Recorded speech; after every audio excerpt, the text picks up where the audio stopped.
Okay guys, the Astromech ring deployment system is getting even closer to completion.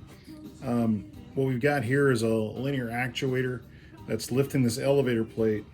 On the elevator plate is going to be the LED top, and these servos are going to control the lasers that are going to basically fan back and forth.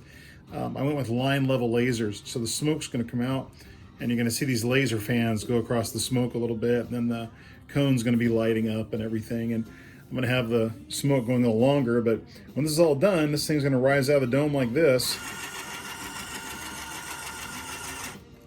And then the groom will be able to pull the ring off. So still working on the effects now.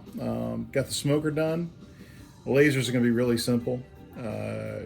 Hoping to have this done actually for our event next weekend. Or in 2 weekends. See ya.